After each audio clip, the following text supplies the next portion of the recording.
Chers explorateurs de l'étrange et du merveilleux, laissez-moi vous transporter au cœur de Paris, dans les entrailles d'une institution sacrée, le musée du Louvre. Un lieu où l'art et l'histoire se côtoient dans un silence parfois intimidant. Mais cette nuit-là, ce silence fut déchiré, brisé, non pas par un coup de feu ou le fracas du verre, mais par une absence, une disparition qui allait ébranler les fondations du réel. Imaginez, l'aube pointait à peine, traînant sur les toits gris de Paris un voile de brume glaciale.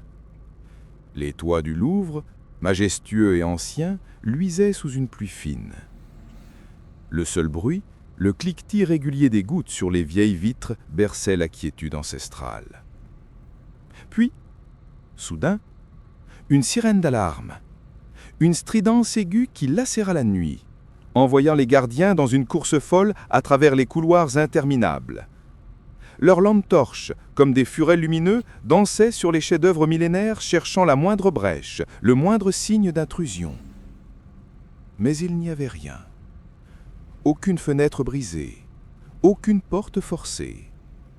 L'effraction n'était pas physique, elle était plus insidieuse. Un homme manquait à l'appel. Lucien Garnier, le veilleur de nuit, s'était évaporé. Son vestiaire était intact. Son badge posé à sa place habituelle, un signe de départ précipité mais non forcé. Mais au centre de la salle la plus emblématique du Louvre, celle de la Joconde, trônait un objet qui n'aurait pas dû être là. Une petite glace au cadre doré, si ancienne qu'elle semblait échapper d'une autre époque. Et ses marges, des symboles gravés, indéchiffrables, presque vivants quand on les observait trop longtemps. Chargé de l'enquête, le commissaire Elias Moreau, un homme pragmatique et ancré dans le réel, s'approcha de la petite glace. Son reflet apparut aussitôt, net, puis quelque chose d'autre. Derrière lui, dans le miroir, se dessinait la silhouette d'un homme, une ombre, debout, immobile, les traits effacés par la distance ou autre chose. Elias se retourna brusquement. Personne. Le souffle court, il sentit son cœur battre un peu plus fort. Un jeu de lumière, se convainquit-il, ou la fatigue. Pourtant, il aurait juré avoir vu un regard, quelque chose ou quelqu'un qui le fixait depuis l'autre côté du verre. Une sensation glaciale qui remonte l'échine. Le technicien visionna les caméras de surveillance. Ce qu'elles révélèrent était encore plus perturbant. À 3h14, Lucien apparaît seul dans la salle, semblant parler à quelqu'un d'invisible. Ses lèvres bougeaient, rapides, nerveuses, puis il recula, effrayé, comme s'il était face à une menace indicible. Et là, une coupure. 3 secondes de noir total. Puis, l'image revint. Lucien n'était plus là. Aucune trace de lutte, aucun bruit suspect enregistré, comme s'il s'était évaporé dans l'éther. L'enquêteur, cherchant une explication rationnelle, examina l'ordinateur du veilleur. Une seule chose étrange, un courriel reçu à minuit 23 d'un expéditeur inconnu. Le secret n'est pas dans ce que tu vois, Lucien, mais dans ce qui te regarde. Elias resta figé devant ces mots. Quel genre de message pouvait pousser un homme calme et discret à disparaître sans un son? Le Louvre, soudain, semblait retenir son souffle. Le rationalisme d'Elias Moreau était mis à rude épreuve. Il consulta les registres du musée, rien d'anormal en apparence. Mais les archives, parfois, cachent plus qu'elles ne révèlent. Et un détail, presque insignifiant, le frappa. Dans les jours précédant sa disparition, Lucien avait signalé plusieurs reflets déplacés dans certaines galeries, comme si les tableaux ne reflétaient plus correctement la lumière, comme si les œuvres d'art elles-mêmes se méfiaient d'une altération du réel. Ces rapports avaient été classés sans suite, comme de simples erreurs de perception, mais pour Elias, c'était une piste. Une intuition tenace le poussait à explorer les méandres du passé du Louvre. Il découvrit des légendes oubliées, des contes de miroirs magiques et d'objets aux pouvoirs arcaniques, souvent liés à des alchimistes ou artistes cherchant à capturer l'âme. Le miroir, pensait Tulle, n'était pas qu'une décoration. Il était la clé. Dans la soirée, Elias revint seul. Le Louvre était fermé, vide, immense, transformé par la nuit en un labyrinthe de silence. Ses pas résonnaient dans le marbre, et parfois il croyait entendre un écho, comme un souffle derrière lui, un murmure qui n'était pas le sien. L'air devint plus froid à mesure qu'il s'approchait de la salle de la Joconde, comme si le miroir aspirait la chaleur ambiante. La petite glace dorée l'attendait, posée exactement au même endroit, orientée face au sourire énigmatique de la dame peinte par Léonard. Elias s'accroupit, l'examina, le cadre or tarni, des fissures fines, mais un éclat presque vivant dans la surface. Une sensation étrange, presque une attraction l'envahit. Il leva les yeux, fixa son propre reflet. Rien. Puis une ombre passa derrière lui, mais cette fois plus nette, plus présente. Il se retourna vivement, toujours personne. Mais dans la glace, une seconde silhouette était apparue. Un homme au visage indéfini, debout juste derrière son épaule, le regard vide, la tête légèrement inclinée. Et cette fois, Elias eut la certitude que ce n'était pas un jeu de lumière. Un frisson glacial lui parcourut l'échine. Il recula, ses yeux fixés sur le miroir, incapable de détourner le regard. L'ombre, elle, resta immobile. Puis, lentement, leva une main, comme pour toucher la surface de l'autre côté. Le verre vibra, imperceptiblement au début, puis plus fort, comme un battement de cœur. 2 nuits s'étaient écoulées depuis la disparition de Lucien Garnier. Le Louvre avait rouvert ses portes, mais dans les couloirs, un silence étrange s'était installé. Un silence lourd, attentif, presque vivant. Elias, lui, n'avait pas dormi depuis qu'il avait vu l'ombre. Il revint, seul. Pas pour enquêter officiellement, non, la direction avait clos le dossier. Mais Elias connaissait les visages de ceux qui fuient. Lucienne n'en faisait pas partie. Il entra par la cour Napoléon. Les statues de pierre semblaient le suivre du regard. Arrivé dans la salle de la Joconde, il sentit la différence.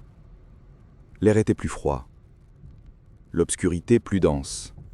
Comme si la nuit ici avait une épaisseur propre. La petite glace dorée l'attendait.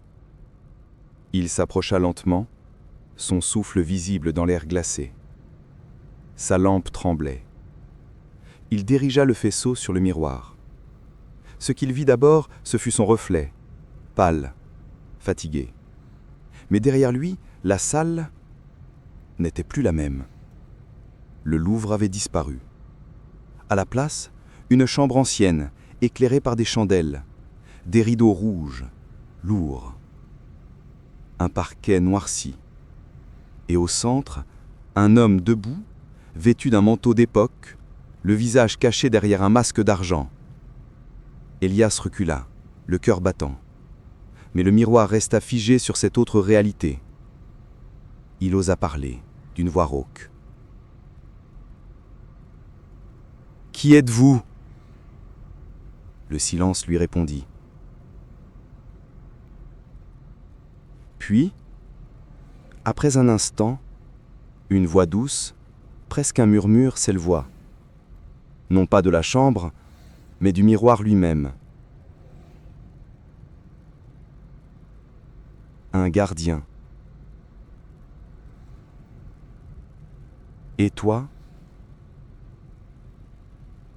Un visiteur inattendu. Le masque d'argent était figé, mais la voix, elle résonnait directement dans l'esprit d'Elias, une mélodie grave et ancienne. « Ce miroir n'est pas qu'un objet », continua la voix. « C'est une porte, un pont entre les mondes, créé il y a des siècles par un artiste obsédé par l'idée de capturer non pas le reflet, mais l'essence même de l'existence. Il croyait pouvoir y emprisonner les souvenirs, les émotions, mais il a piégé bien plus. » Elias, stupéfait, demanda « Lucien Garnier, il est là ?» Le masque s'inclina légèrement. Lucien a regardé trop longtemps. Il a écouté les murmures. La curiosité est une faille que ce miroir exploite. Il est ici, oui, dans mon monde. Un monde où le temps et l'espace se plient, un monde des échos et des reflets perdus. L'homme masqué se présenta comme Alaric, le premier gardien, ou plutôt la première victime. Un artiste talentueux du XVIIe siècle, qui avait créé ce miroir avec des intentions pures, mais avait été trahi par son propre chef-d'œuvre. Le miroir se nourrissait des âmes curieuses, des esprits trop enclins à percer les mystères. Il aspirait leur essence, les transformant en échos prisonniers de ce monde parallèle, tout en projetant leurs souvenirs et leurs peurs dans notre réalité. Alaric, à force d'être un gardien, était devenu une partie du miroir, son reflet le plus ancien. Le miroir, disait Alaric, était une sentinelle du temps, un piège pour les âmes. Il ne voulait pas faire de mal, mais il ne pouvait pas résister à sa nature. Et Lucien, comme tant d'autres avant lui, était tombé dans l'abîme de reflets. Comment le sauver ? Haleta Elias, la peur laissant place à une détermination farouche. Le miroir ne se brise pas, mais son équilibre peut être restauré. Un échange. Une âme pour une âme. Un échange. Une âme pour une âme. La proposition d'Alaric glaça le sang d'Elias. Devait-il sacrifier sa propre vie pour sauver Lucien ? Le commissaire, malgré son pragmatisme, sentit une colère froide monter en lui. « Il doit y avoir un autre moyen !» s'écria-t-il, sa voix résonnant étrangement dans le silence du musée et de la chambre réfléchie. Le miroir se nourrit de la curiosité, mais aussi des faiblesses. Il craint la volonté, la détermination inébranlable, répondit Alaric. Et les liens. Un lien fort entre deux âmes peut perturber son équilibre. Elias se rappelait un détail des archives. Un fragment de texte obscur évoquait un rituel ancien pour sceller les échos, utilisant un objet de grande valeur sentimentale, imprégné d'émotions pures, pour créer une barrière temporaire. Il pensa à une montre de poche, un héritage familial de Lucien qu'il avait trouvé dans son vestiaire. Un simple objet, mais lourd de souvenirs et d'amour familial. Ce n'était pas un échange d'âme, mais un échange d'énergie émotionnelle. Le plan commençait à se former dans son esprit. Il devait retourner au miroir, non pas en simple observateur, mais en force agissante. Il ne devait pas laisser le miroir aspirer sa propre curiosité ou sa peur, mais projeter sa volonté. Il faudrait utiliser la montre, amplifiée par sa propre conviction, pour créer une brèche, un déséquilibre qui permettrait à Lucien de s'échapper. Et si le plan échouait ? Elias savait qu'il risquait de rejoindre Lucien dans ce monde des reflets perdus. Mais il ne pouvait pas abandonner, pas après avoir vu le désespoir dans le reflet de Lucien. La nuit suivante, Elias Moreau revint au Louvre, la montre de poche de Lucien serrée dans la main. L'air était plus dense, l'obscurité plus lourde que jamais. Le miroir l'attendait, semblant vibrer d'une énergie palpable. Elias s'approcha, la peur au ventre, mais le regard clair, empli d'une détermination farouche. « Alaric !» lança-t-il, sa voix ferme, résonnant dans la salle silencieuse. L'homme masqué apparut aussitôt dans le reflet, immobile, attendant. « Je ne suis pas venu pour un échange d'âmes, » poursuivit Elias. « Je suis venu rétablir l'équilibre et ramener Lucien. » Alaric ne bougea pas, mais un léger murmure, un frisson dans l'air, trahit une forme de surprise ou d'amusement. Elias tendit la montre vers le miroir, la lumière de sa lampe de poche la faisant scintiller. Cet objet est empli de la vie, de l'amour, des souvenirs de Lucien. C'est un ancre émotionnel. Pas une âme à consommer, mais un pont à créer. Au contact du verre, la montre émit une lumière douce, puis un faisceau puissant, irisant, commença à s'échapper du miroir. L'image de la chambre ancienne se troubla, vacilla. Alaric recula d'un pas, une sorte de rugissement silencieux semblant émaner du miroir lui-même. C'était la douleur du miroir, incapable d'absorber une telle concentration d'émotions pures qui le repoussait. Puis, au milieu des distorsions, la silhouette de Lucien Garnier apparut, plus nette, plus proche, tendant une main tremblante vers Elias. « Lucien » cria Elias, tendant sa propre main, sentant le froid intense du miroir. L'énergie de la montre était une onde de choc pour le miroir, et dans un ultime effort, il sembla projeter Lucien en avant. une distorsion de l'espace-temps, un flash aveuglant, un son déchirant comme du verre se brisant. Et Lucien tomba sur le sol du Louvre, juste devant Elias, haletant, les yeux écarquillés comme s'il venait de traverser un cauchemar. Lucien Garnier était de retour, vivant, mais profondément marqué par son voyage de l'autre côté. Ses yeux portaient l'ombre de ce qu'il avait vu, de ce qu'il avait été. Alaric, l'homme masqué, avait disparu du reflet du miroir, mais l'objet, lui, était intact. Sa surface, cependant, semblait maintenant plus calme, comme si l'énergie de la montre de Lucien l'avait apaisé, ou peut-être l'avait scellé d'une nouvelle manière. Elias, épuisé mais soulagé, aida Lucien à se relever. Les gardiens, alertés par les bruits étranges, arrivèrent peu après, trouvant Elias et Lucien, l'air hagard, sans la moindre explication rationnelle. L'histoire officielle parla d'un gardien retrouvé après une crise de somnambulisme. Mais Elias et Lucien savaient la vérité. Le miroir fut déplacé, mis en quarantaine dans une salle sécurisée, loin des regards curieux, son cadre désormais orné d'une petite étiquette. Objet non exposé, propriété inconnue. Elias, bien qu'ayant sauvé un homme, savait que le Louvre gardait encore bien des secrets. Il avait entrevu un monde où la réalité était une illusion, où les reflets pouvaient être des portes. Cette expérience changeait à jamais sa perception du monde. Il continua son travail, mais avec un regard différent, plus attentif aux anomalies, aux frissons inexplicables. Et Lucien, il ne travailla plus jamais la nuit au Louvre. Il portait toujours la montre de poche, comme un talisman. Il disait parfois que dans les silences les plus profonds, il entendait encore des murmures, des échos venant de l'autre côté du verre.